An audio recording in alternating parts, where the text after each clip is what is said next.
Eu tenho muito orgulho de ter escolhido a Nízia como ministra da Saúde.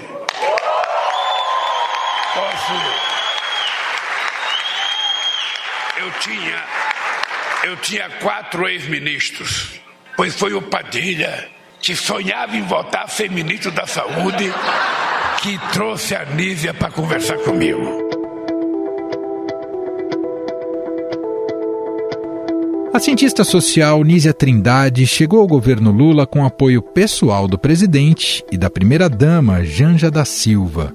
A titular da pasta é uma das únicas que ainda ocupa a chamada cota pessoal do petista, em um ministério com tamanha relevância e dinheiro como o da saúde.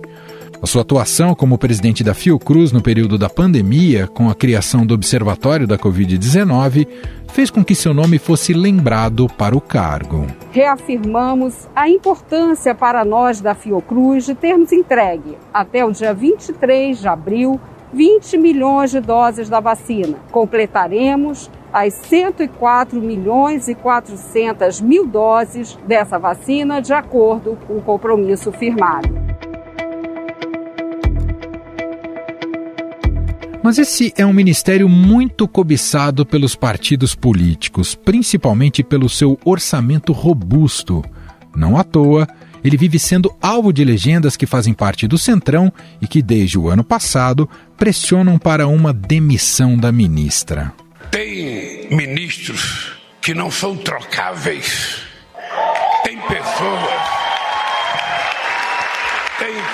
e tem funções que são uma coisa da escolha pessoal do presidente da República. Eu já disse publicamente, a Nízia, ela não é ministra do Brasil, ela é minha ministra. Apesar da pressão, ela é tida como fundamental dentro do governo por conseguir retomar com sucesso políticas importantes e que eram promessas da campanha do presidente Lula, como o Mais Médicos.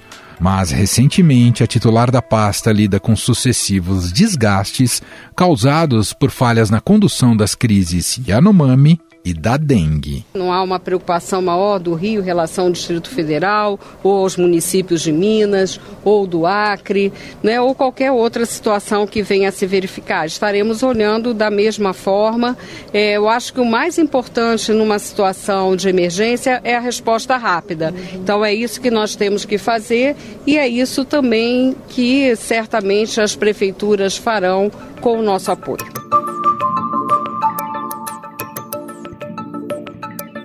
A pressão dos políticos que desejam o cargo de Nízia aumentou no final de fevereiro, quando o Ministério publicou uma nota técnica sobre regras para a realização do aborto legal, que foi revogado após forte reação de parlamentares conservadores.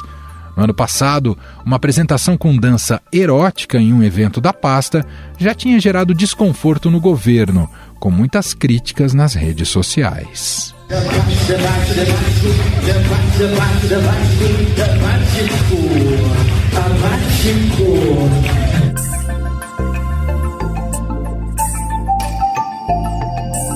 Mas os problemas para a gestão de Nízia na saúde não pararam por aí.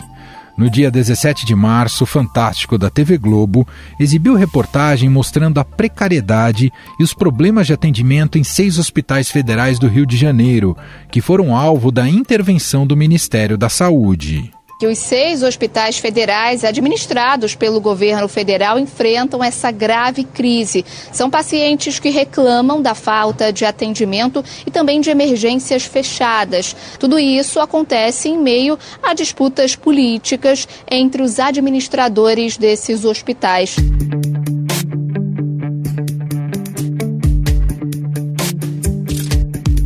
Na visão de aliados de Lula, o grande fracasso de Nízia foi a ação federal em território Yanomami, representada pelo aumento do número de mortes de indígenas Yanomami em 2023, em comparação com o ano anterior. No ano passado, foram 363 vítimas, mais da metade crianças de até 4 anos, 20 mortes a mais do que o registrado em 2022. Não houve descaso em nenhum momento, diferentemente, da gestão anterior, não houve negligência. Nós entendemos também que 1 ano não foi suficiente para a gente resolver todas as situações instaladas ali. O Ministério argumentou que os dados da gestão anterior não correspondem à realidade, porque a precarização dos serviços de saúde indígena dos últimos anos levaram a uma subnotificação de mortes. Servidores do Ministério da Saúde admitiram, sob anonimato, que faltou coordenação e rapidez na ação da pasta no último ano nessa temática. Na última reunião ministerial com Lula, a titular da saúde foi um dos principais alvos do descontentamento do petista. O presidente não só reclamou dos maus resultados da força-tarefa em Terra Yanomami, mas também da forma que os dados de mortalidade vieram à tona.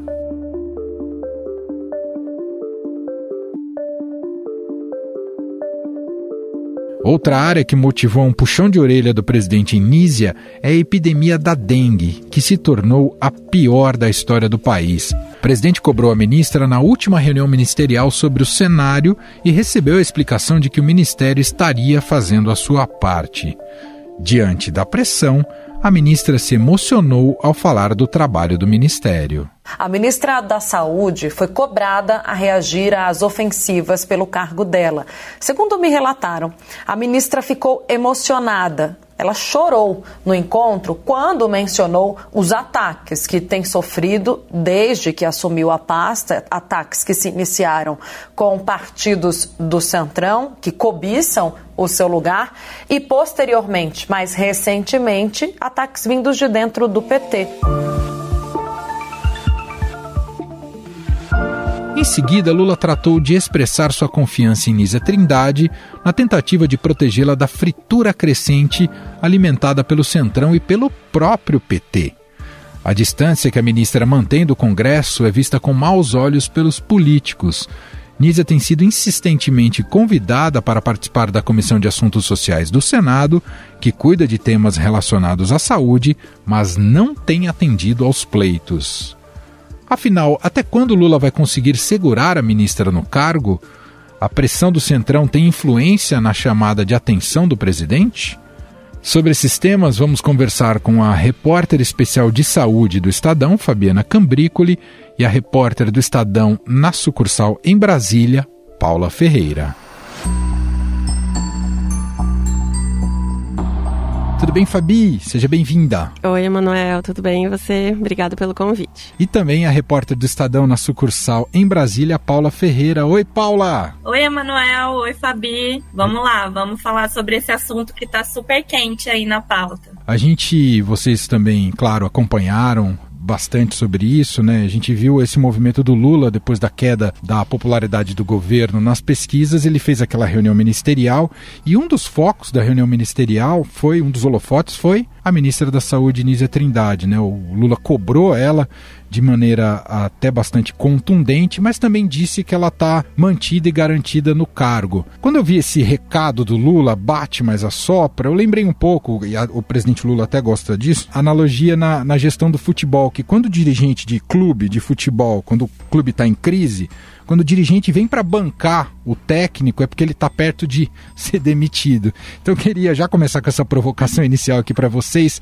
Afinal, a Nísia está realmente prestigiada no cargo ou ela corre riscos? Quer começar, Paula? Pois é, como você mesmo disse, né, o presidente Lula aí, como um bom corintiano, está sempre acompanhando aí o futebol e, de fato, esse movimento dele lembra um pouco, né, o que a gente costuma ver aí nessas trocas em clubes e tal. Mas, como no futebol, a política também tem o elemento da imprevisibilidade, né? Então, é muito difícil cravar se, de fato, a Nísia tá para cair ou não tá. A temperatura hoje aqui em Brasília, né, nos bastidores, conversando com as fontes, é que, de fato, esse episódio da reunião ministerial, né, ele deu ali uma certa enfraquecida na ministra, que tem sido alvo aí de muito fogo amigo, seja dentro do governo, né? Mas também é alvo de muitas críticas da oposição e de pessoas que tentam ali pegar o cargo dela, né? Que é o caso do Centrão, que sempre tem cobiçado esse cargo do Ministério da Saúde.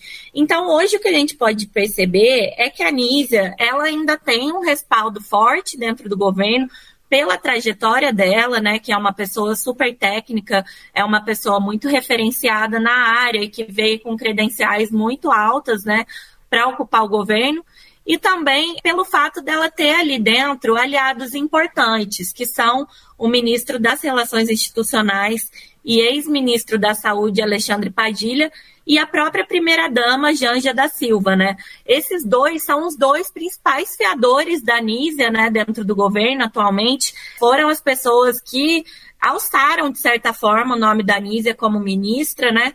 Então, ela tem ali certos aliados de peso. O ministro Padilha é um ministro palaciano muito próximo ali do presidente Lula e que também tem esse histórico de ter sido o gestor do Ministério da Saúde, então ele tem também uma moral em relação a essa pasta. Isso, de certa forma, ajuda um pouco na sustentação da Anísia, né? E tem também o pano de fundo do PT, que ao mesmo tempo que o partido, vários membros ali fazem críticas à ministra, atuam ali fazendo esse fogo amigo, por outro lado, a cúpula do PT, né, representada principalmente pela presidente Gleisi Hoffmann, tem sido uma voz de defesa da Anísia, né, uma voz pública de defesa, porque nos bastidores eles enxergam que o PT precisa blindar o Ministério da Saúde para que ele não fique suscetível ali justamente a ser entregue eventualmente para o Centrão. Então, manter uma pessoa como a Anísia ali, que tem essas credenciais como pesquisadora, né, como uma notável da área, isso, de certa forma, ajuda para blindar o PT também dos interesses de outros partidos nessa área, que é uma área de militância histórica do partido também. Perfeito. Até antes de você comentar esse aspecto de pessoas que estão manifestando apoio à Anísia, acho que é importante a gente dar um passo atrás e falar do tamanho da importância da pasta da saúde num governo federal. Se não me engano, é a pasta que tem maior verba do orçamento. Então não é qualquer coisa, não é só uma pasta que é cobrada por resultados. Todo mundo quer essa pasta porque ela representa demais dentro da estrutura governamental, não é isso, Fabi? Sim, só contextualizando um pouco a importância do Ministério. Hoje ele é o terceiro Ministério com maior orçamento, né? Ele só perde para o Ministério da Previdência, porque tem toda a questão das aposentadorias, e para o de Desenvolvimento Social, que tem todos os programas sociais, como Bolsa Família. Mas é o terceiro com maior orçamento, tem 231 bilhões, então sempre tem esse jogo político de que não é só uma análise técnica se o Ministério está entregando ou não, mas tem muitos interesses envolvidos, né, econômicos e políticos, tem a questão das emendas parlamentares, que é uma das reclamações do Centrão e de outros parlamentares, mas enfim, todos os cargos, todo o orçamento e tal. Então é difícil e ao mesmo tempo é um ministério que tem muito impacto direto na população. A saúde é uma das principais áreas que sempre aparece em pesquisa de opinião, falando que é um dos principais problemas do país. Ao mesmo tempo, quando você pergunta para as pessoas no Brasil qual é o dos maiores objetos de desejo, às vezes eles falam plano de saúde, porque eles não querem ficar dependendo do SUS, apesar do SUS ter várias virtudes. Então, é uma coisa que está na linha de tiro em todos os aspectos do governo, né? Afeta a popularidade, tem a questão das relações políticas, então isso é complexo. Agora, complementando o que a Paula falou, falando um pouco sobre, né, o quanto a Anísia está ameaçada aí, a gente vê que, embora essa reunião ministerial tenha, sim, dado uma balançada maior na ministra, tirá-la do cargo agora, ainda mais se for para colocar alguém sem as mesmas credenciais técnicas, talvez alguém de perfil político, tipo do Centrão, poderia abrir uma nova crise no governo Lula.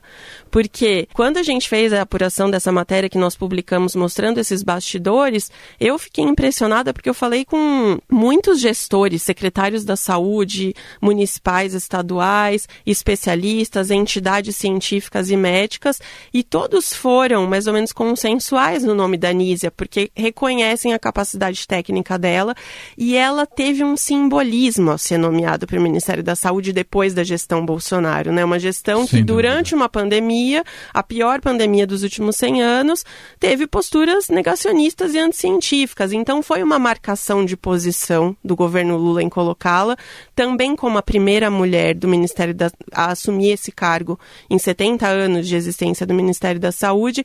Então, tirá-la agora vai pegar muito mal, né? E esse contexto todo da reunião ministerial, que até o que eu ia comentar é que não só tem gestores locais, né, como eu falei, secretários da saúde, que falaram na matéria pra gente, elogiando a ministra, e também especialistas sanitaristas, mas algumas entidades, como a Sociedade Brasileira para o Progresso da Ciência, soltaram uma nota manifestando apoio à Anísia, até por acharem que a postura na reunião ministerial teve algum viés de gênero, machista, sexista, né? Então, tudo isso entra aí no caldo, traz... Equipe ministerial que já perdeu mulheres, né? Sim, lembremos. Exatamente. Né? Inclusive por questões políticas também de pressão, né? De fome do Centrão, exato. Então, óbvio que tem várias questões técnicas que, sim, fragilizaram a ministra. Eu acho que a gente vai falar mais pra frente, né? Epidemia de dengue, crise Yanomami. Mas tem também um pano de fundo político que ela acabou sendo um pouco o bode expiatório da reunião. Teve a questão da queda da popularidade,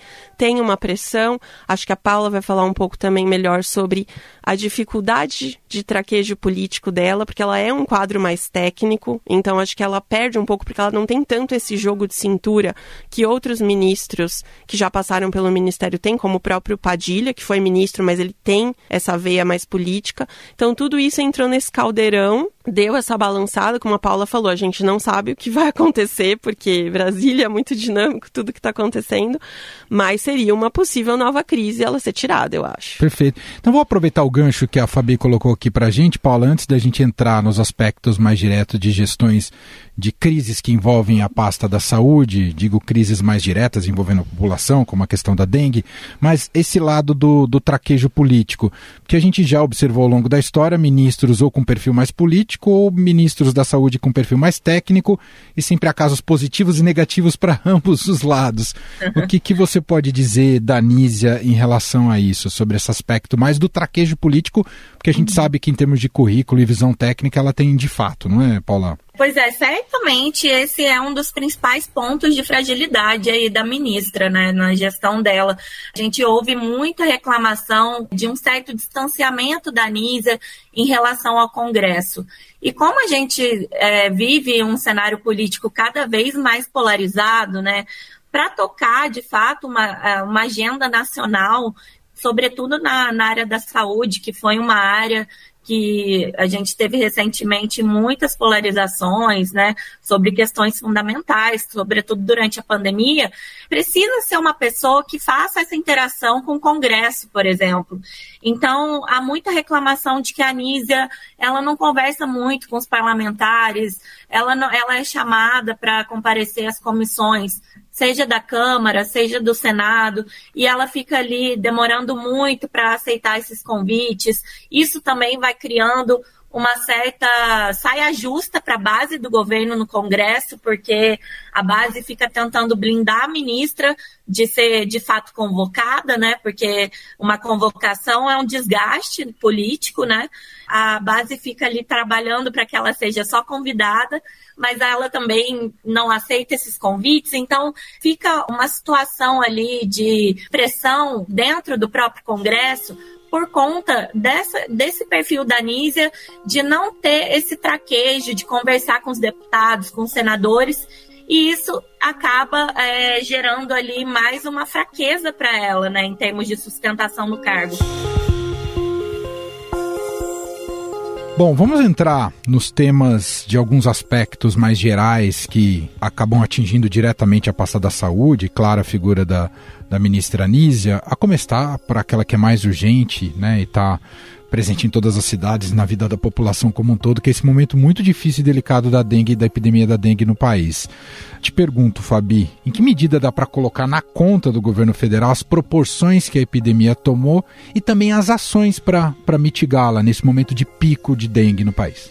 Então, conversando com os gestores, né, principalmente municipais, que é geralmente quem recebe a verba federal e tem que operacionalizar as ações ali de combate, também com especialistas, infectologistas, epidemiologistas, foi quase assim uma visão unânime que eu ouvi que não tinha como o Brasil fugir de uma grande epidemia esse ano, independentemente da ação governamental. Por quê? Porque a gente tem algumas características específicas que formaram uma espécie de tempestade perfeita.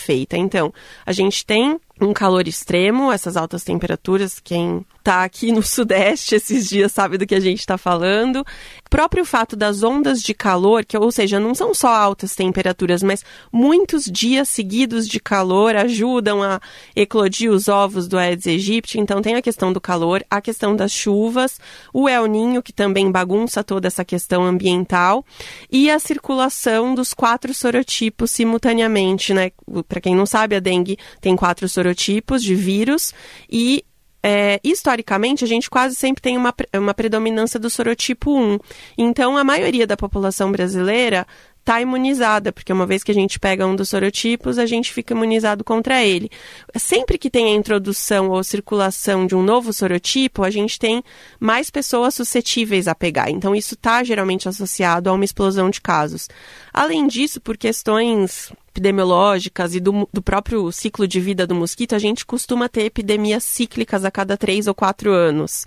E agora a gente tem todos esses fatores juntos. Então, assim, é difícil, né? O que a gente ouviu de crítica foi que o Ministério da Saúde estava com esse diagnóstico desde o ano passado e poderia talvez ter sido um pouco mais célere nas ações. A gente sabe que o próprio Ministério tinha um diagnóstico no ano passado de que a epidemia desse ano podia chegar a mais de 4 milhões de casos, lembrando que o nosso recorde anterior, que foi em 2015, não tinha batido nem 2 milhões. Nossa. Então você imagina, né? O recorde histórico do país, a gente vai ter mais do que o dobro. E os municípios, aí o que eles reclamam um pouco é que, assim, ok, foi feita uma certa ali nota de alerta, foram feitos alguns avisos, mas ainda ficaram as ações muito na rotina, não teve uma preparação de guerra para, tipo, a pior epidemia que a gente teria de dengue. Não se percebeu a urgência da coisa. Exato, então tanto é que, assim, até pra gente, né, pra opinião pública, quando que a gente começou a ouvir falar para valer de dengue? Em janeiro, com a situação do Distrito Federal. Exato. Né, em outros anos, a gente via algumas mobilizações a partir de outubro, algumas divulgações. Esse ano a gente não teve tanto isso. Então, a ação de agora do Ministério da Saúde, os gestores até elogiam, quer dizer, liberaram 1,5 bilhão de repasse extra para os municípios e estados que decretaram emergência, foi o primeiro país a incorporar a vacina da dengue no sistema público, né, o primeiro, mas a gente precisava talvez de alguma coisa um pouco mais emergencial diante do que estava na mesa, que são todas essas condições ambientais, epidemiológicas, virológicas que estavam desenhadas. Então, assim, há quantas décadas a gente está acostumado a só ouvir: tire a água do seu pratinho, veja as larvas. Claro, isso é super importante. Numa epidemia como essa, a adesão da população é importante. Mas tem especialistas que falam: a gente tem que admitir que isso está fracassado, porque se a gente não tem uma adesão adequada da população, considerando as desigualdades do país, os problemas de saneamento, que, por exemplo, no Nordeste, muitos dos criadores de mosquito são recipientes que as pessoas guardam água por causa da seca, do problema de abastecimento. Claro. Então é uma questão muito mais estrutural. E aí a gente tem nos últimos anos algumas medidas mais inovadoras, desde o uso de drone para aplicar larvicida em terreno baldio, até o método Wolbachia, que é um que você insere uma bactéria no mosquito para impedir que ele se reproduza com o vírus, ou os mosquitos geneticamente modificados. A gente vem falando isso há alguns anos e não tem um investimento maciço, mas aí foi o que eu falei, a gente tem que ser justo e dividir a responsabilidade com as gestões anteriores também, claro. Porque a gente continua batendo numa tecla que já se mostrou no mínimo insuficiente. Então isso também é uma crítica. Alguns municípios, alguns gestores de municípios me contaram: olha, se eu quero comprar um drone, eu tenho que tirar da verba do Tesouro Municipal, porque o repasse do Ministério não dá. Então, talvez essa visão um pouco mais ampla. De forma geral, o que eu tirei de impressão, assim, das pessoas que eu entrevistei foi: a epidemia seria certa, mas talvez se o governo tivesse essa visão um pouco mais célere e abrangente, a gente poderia ter uma redução de danos. E na prática estamos falando de evitar mais mortes no país, né? Então tem que ser levado a sério isso. Você quer complementar sobre isso? Fique à vontade, Paula. Só uma coisa, Manuel, que é interessante isso que a Fabi falou, porque essa crise da dengue, ela escancara um problema central, né, nesse governo Lula 3, que é a capacidade de comunicação, né? O Lula, ele criticou durante a reunião ministerial essa dificuldade do Ministério da Saúde em passar para a população que, olha, de fato, a gente comprou tudo que tinha disponível, né?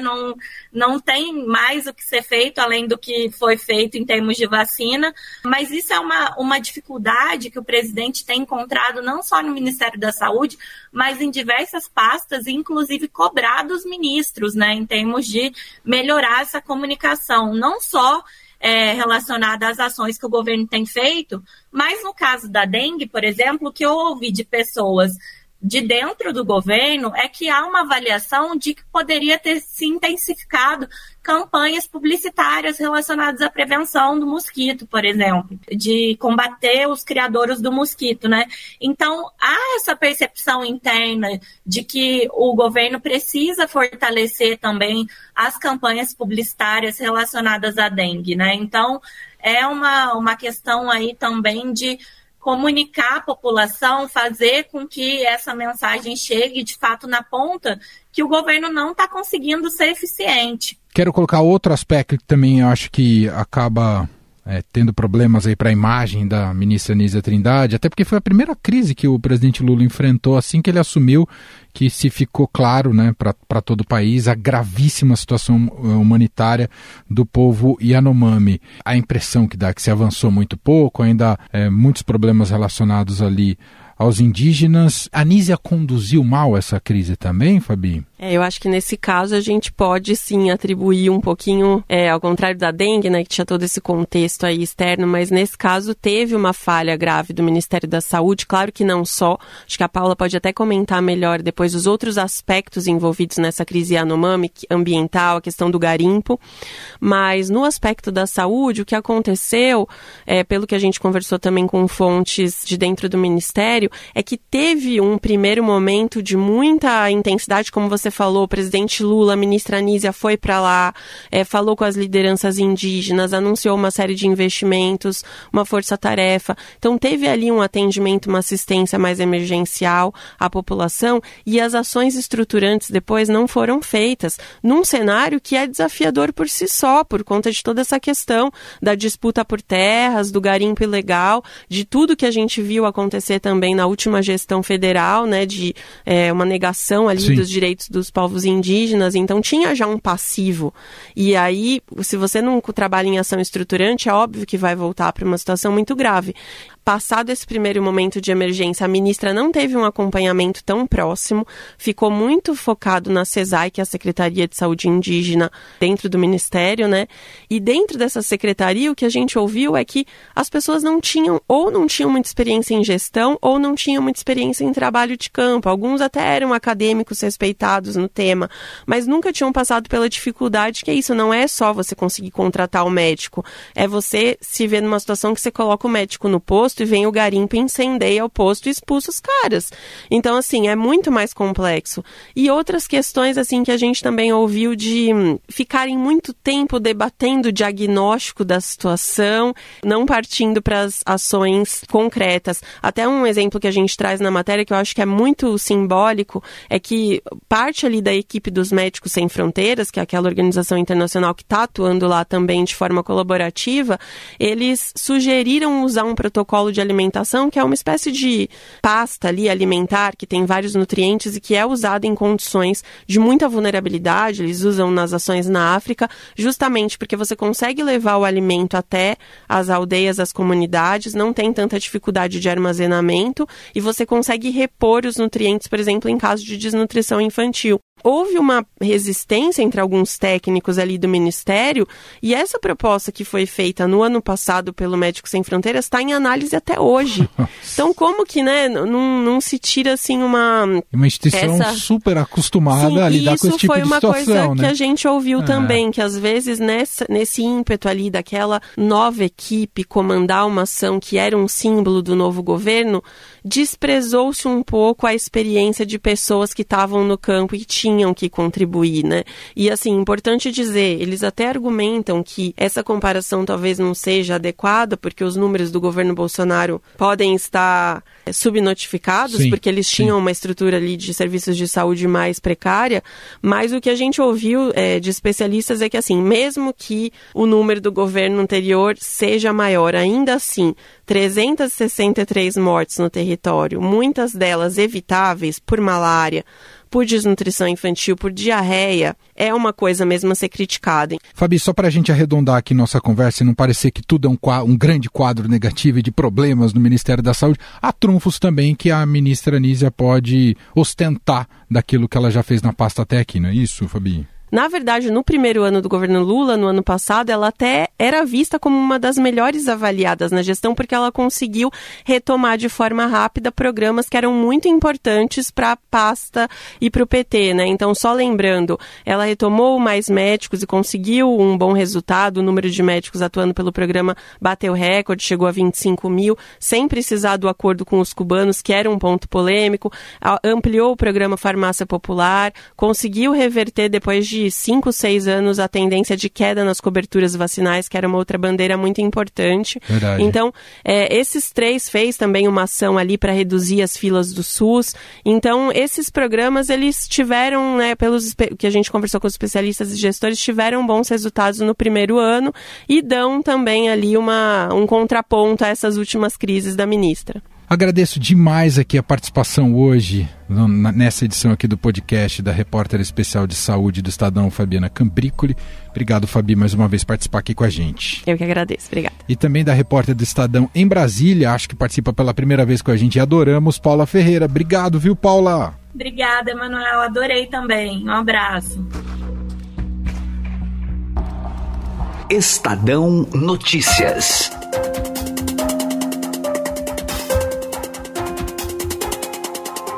E este foi o Estadão Notícias de hoje, terça-feira, 26 de março de 2024. A apresentação foi minha, Emanuel Bonfim.